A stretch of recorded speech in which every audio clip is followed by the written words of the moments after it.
Hi,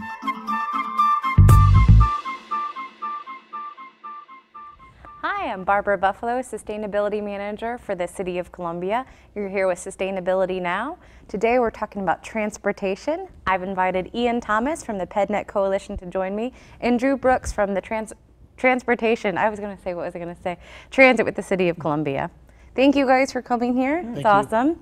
So sustainability is obviously my interest, my focus. I'm all about reducing our greenhouse gas emissions, living better, having a great quality of life in Columbia. Transportation accounts for 1/3 of the greenhouse gas emissions. That's a lot. That's a ton. So I wanted you guys to come on and kind of talk about, okay, well, what about mass transportation, our bus systems? What about some of our alternative transportation options? And then just what can we do to live better? What can the average Columbia person do to make less of an impact on our environment by the way we transport our families? Drew, what do you do?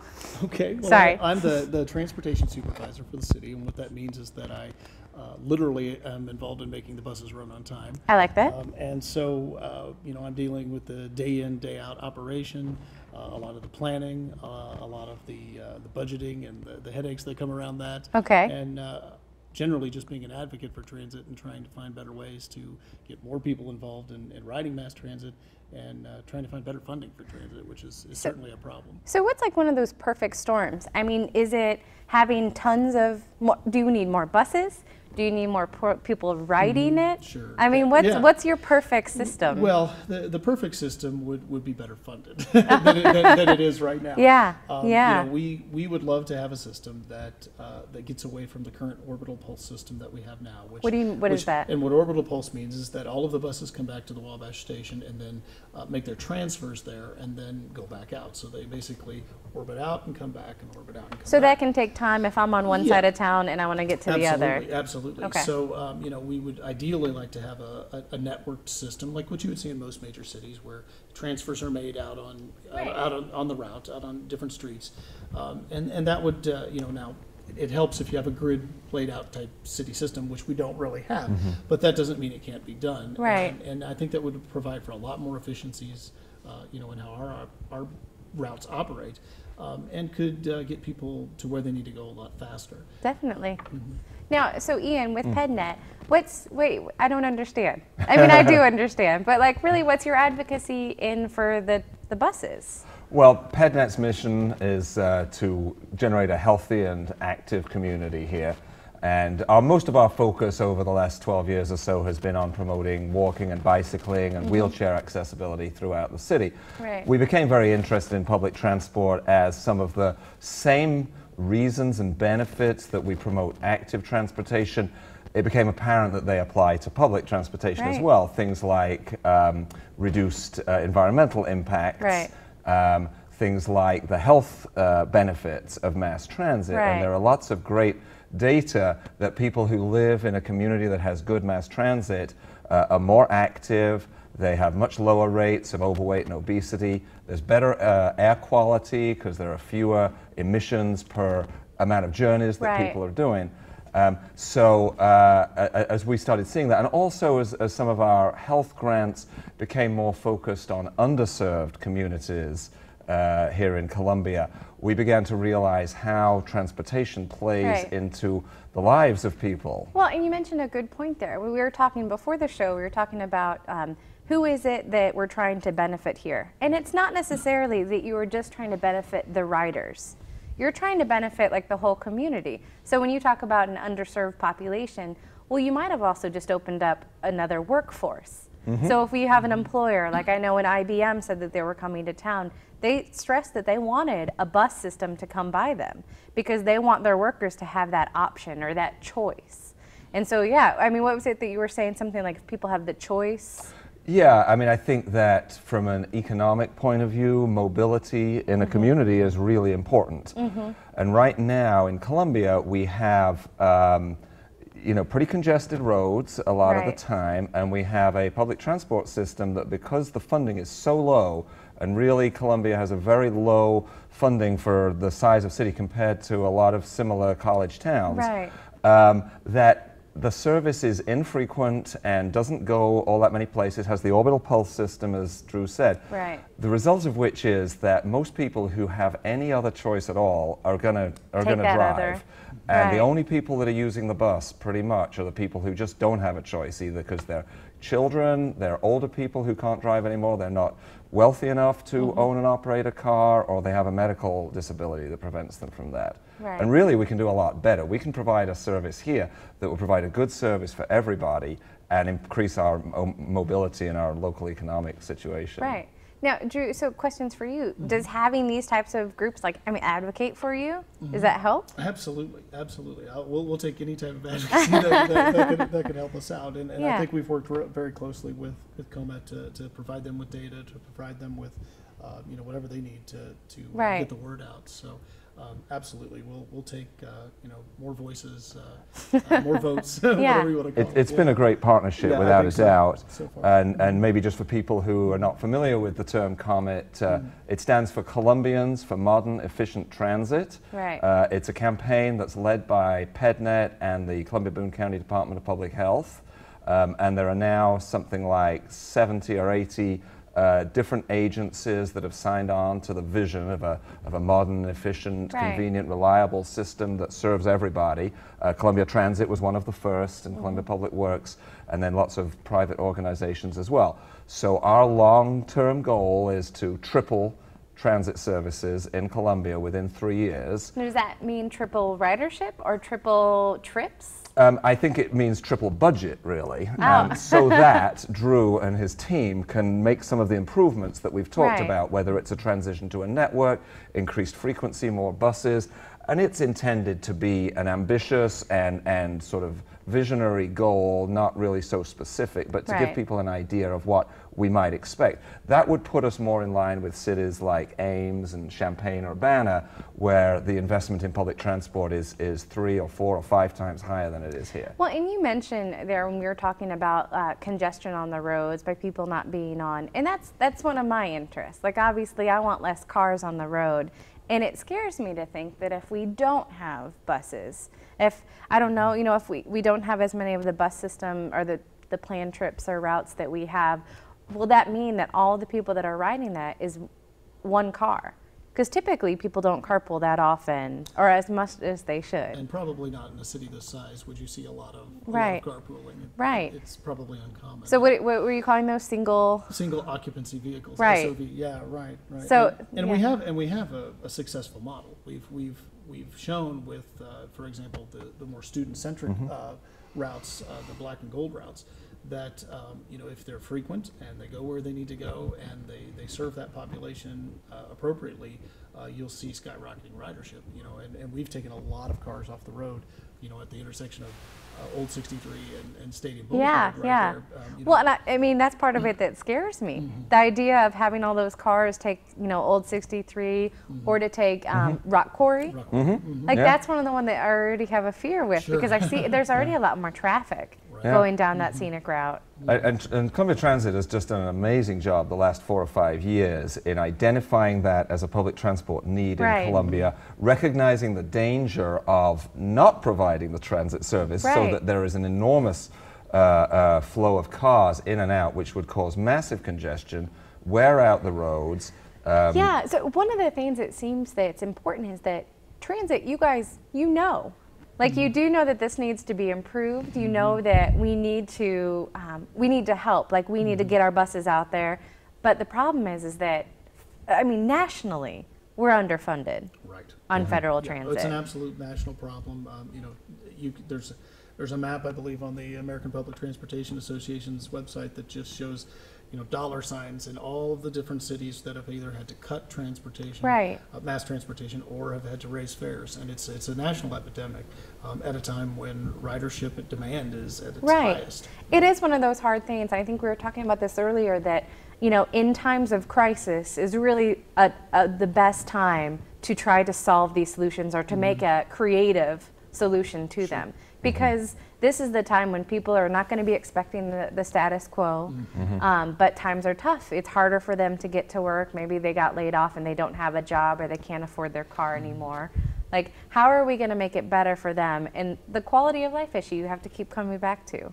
Columbia is a great place to live. We love our quality of life. We love our trails. We love our bikes. We love everything. But we really need to try to, I mean, what would you encourage? Like, do we advocate for this? That we get people to ride? Yeah, well, absolutely. And I think that what's really important to understand is, even though we want the most rides we possibly can, that every person in the community benefits, even if they don't ride.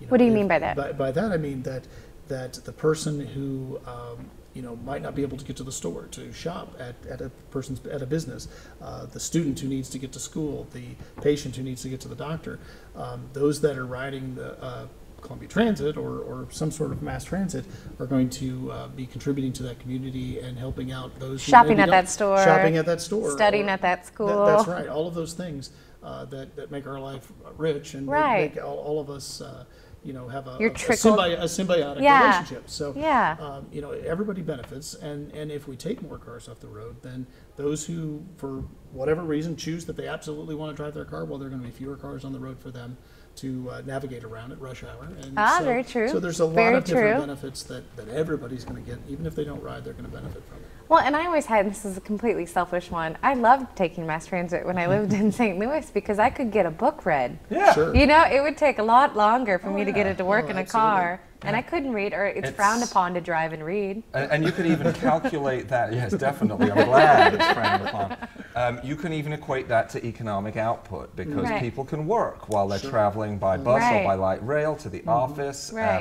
You know, I'm a very busy person, Drew, as you are.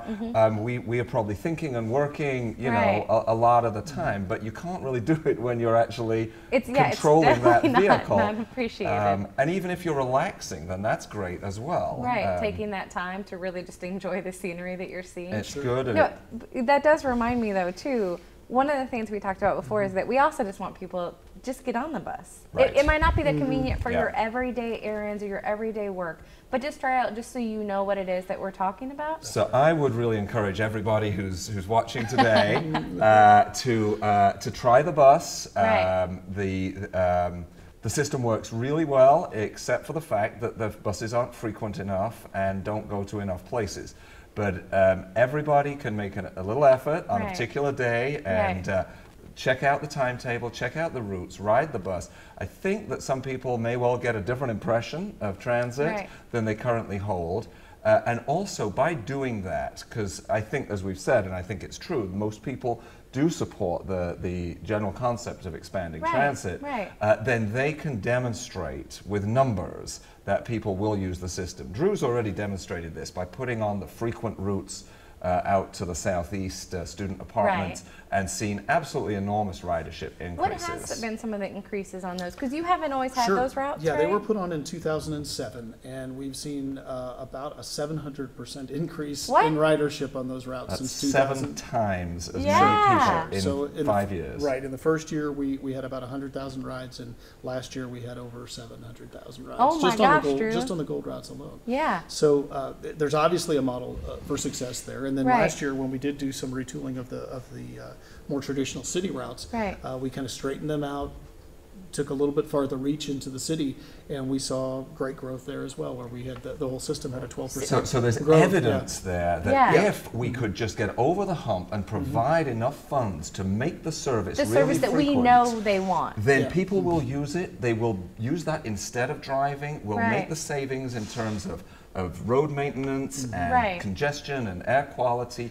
What are the differences between the gold route? Does it run more often? Runs a little more frequently. It runs on a 30-minute schedule, and it's pretty much a direct route directly to where the students are trying to go. Okay. So whereas the orbital pulse system, as we talked about earlier, is a little less direct. There are kind of loops that you might have to catch it here, go around and get back to where you needed to go, and so they're not as direct. And so I think that if we can get to a point where we have more frequent, more direct routes that are connected in a better way, which is what we did with the gold and the black routes. I think we've shown that you're going to have success there. Okay, so you just mentioned like kind of a hot topic right there when you said the students. Right. So this is one of the conversations that's out there is that they are a high percentage of our ridership. They are. But I would also, I know that one of the things I always wanted to point out is that they're a high percentage of our customer.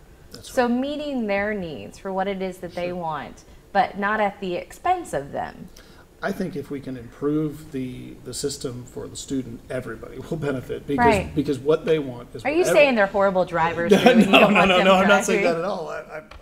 I wouldn't say that. But what I would say is that, you know, if we can improve service frequency, service reach, have better connected routes, routes that run till, you know, much later at night, 7 days a week, Right. which we don't have now, then the entire community benefits for that. Right. Because the students' needs are not that dramatically different from what Plus, what they're everybody also, needs. they're not just your customer base. That's right. They're the community's customer That's right. base. That's right. I mean, they're probably our #1 shoppers at a lot of our stores Sure. and restaurants and everything.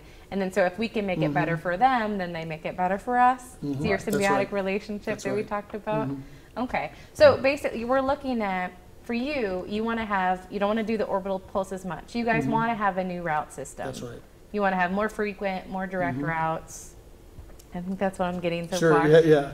Why? Why can't we? Why can't we do that right now? Well, right now it's about funding. You know, Okay. at the city level, you know, I think there is a robust contribution. It's just probably just not enough. The federal government, there's a lot of things going on at the federal government level right now.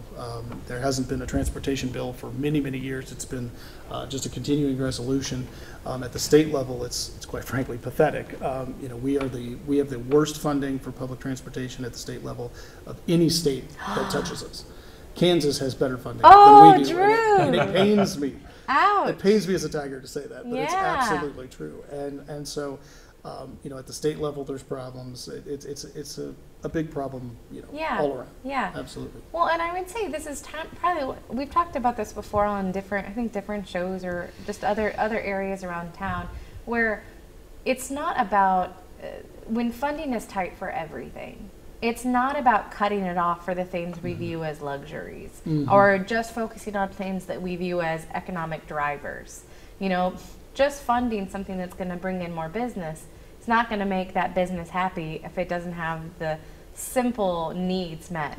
And some of those needs are, how do their workers get to them? That's Right. right. And people talk about economic drivers and economic development, and I always take a lot of those claims with a pinch of salt because people will promote the thing that they like or that supports their particular part of the economy.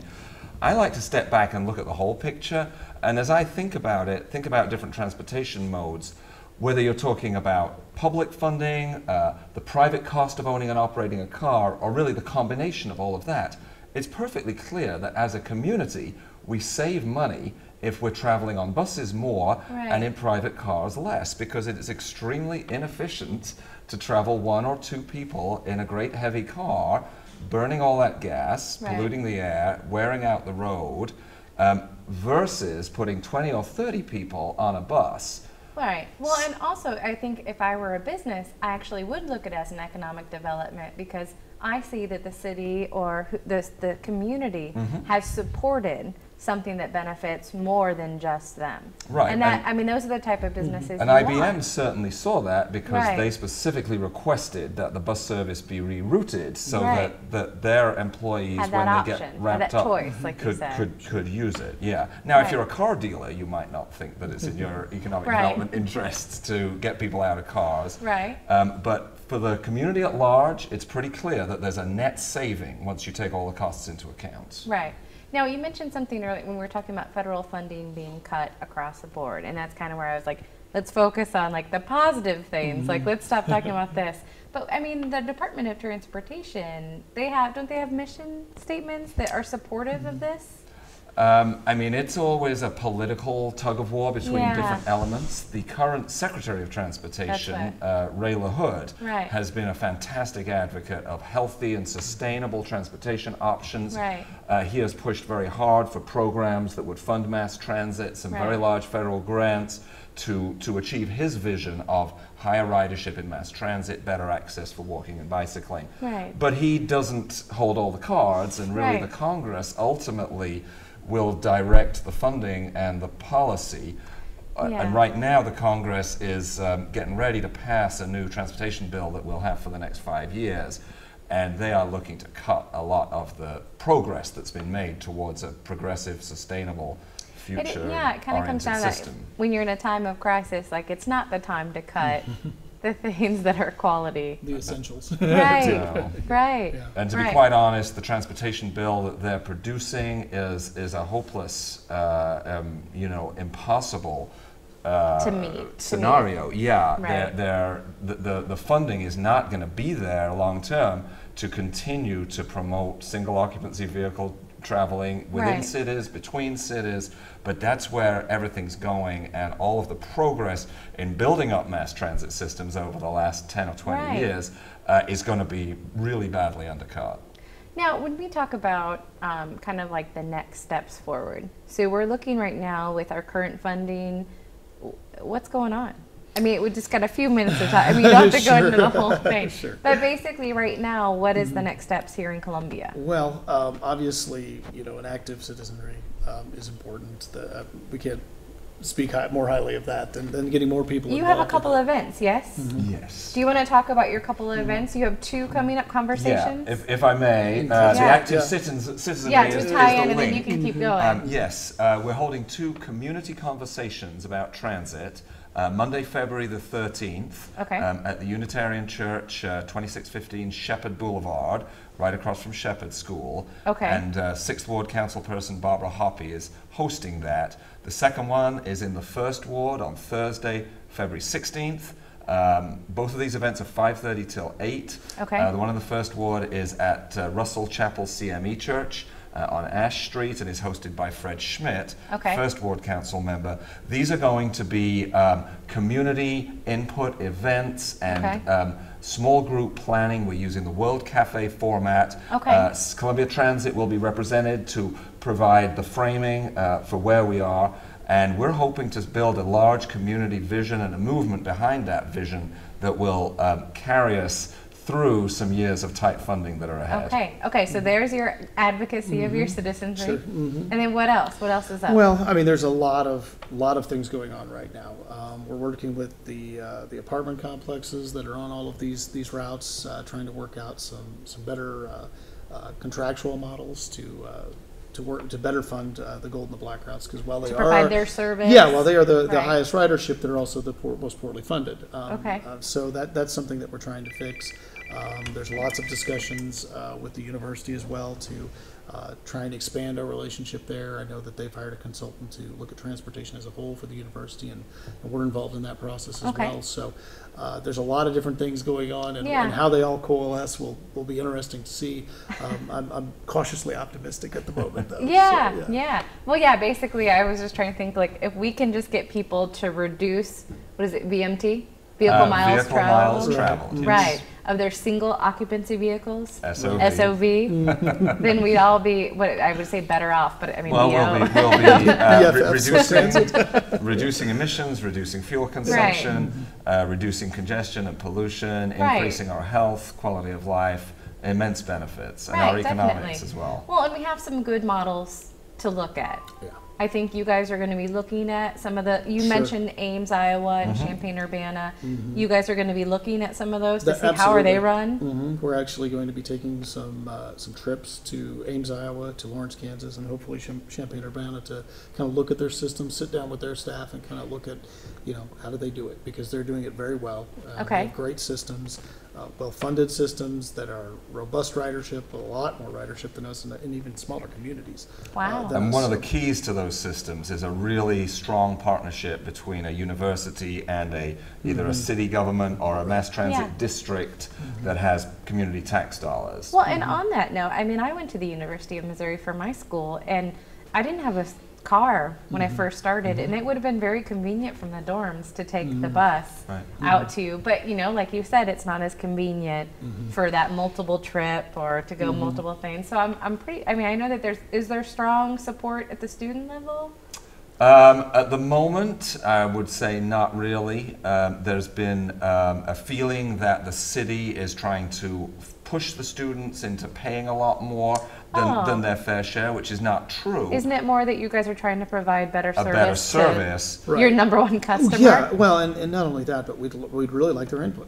Right. on the process. We don't want them to give us the funding and we'll just go thanks. We'll Right, run away keep with it. doing, You know, because you want a better system yeah, too. absolutely. And Right. so we want them to be a stakeholder in the process. And I think what the mayor has proposed is that it would be more of a managing board that would be strongly represented by the university and guide that process of where Right. do the routes need to go. Well, all the when do they need colleges to and run. university, I think, would benefit Absolutely. from it. Yeah. Right now, we currently don't probably. I imagine that we would have a lot more ridership with some of the other smaller colleges. Absolutely, absolutely. Too, because yeah, and we don't mean to, you know, I mean, obviously we're Oh, no, we're an no. education town that Right. we should support them. Our company town. I That's think. right. And I That's really okay. hope some of our educational leaders here from MU and Columbia and Stevens College and students are able to join the bus trips to Ames and Lawrence Right. and Yes. Champaign In fact, they are, yes. to see, that's great to hear, to see how those systems work and how good they are for the students and the educational, you know, Right. faculty and so on in those towns. Now, from advocacy, your point from that, do you feel that you've got good partners with this? I mean, we're trying to work together to what it is you view that Comet views as their end goal. Yeah, excellent Yay. partnership with the city. We have several members of the council who are making this pretty much a primary issue Great. right now because Great. it is in crisis and a lot of people want to save Make it. it I think better. really everybody wants to save it. It's really a question of how we do it. Right. But great partnership with the city and the council and the staff. Okay, so last few seconds, parting things you want to say? Get on the bus. Yeah, certainly give it a try. Come out and take a look. You know, we operate on Saturday from 10 to 6:30. You should come out. That'd be a perfect time to come out and just take a look at what the bus looks like. And the Wabash Station is quite lovely. Yeah, It's a absolutely. LEED certified It's a LEED facility. certified building. It's a historic building. It was 100 I love years it. old last year, and it's been wonderfully refurbished. And again, I can't stress enough that even though you don't ride, you're going to benefit if Right. we increase ridership. There's no doubt about that. Ian? And I'll Same? just urge anybody, especially First Ward and Sixth Ward residents, to attend the community conversations about transit in the Sixth Ward on Monday the 13th of February and in the First Ward on Thursday the 16th of February. Great. Thanks, guys. Appreciate it. Thank you, Barbara. Thank you.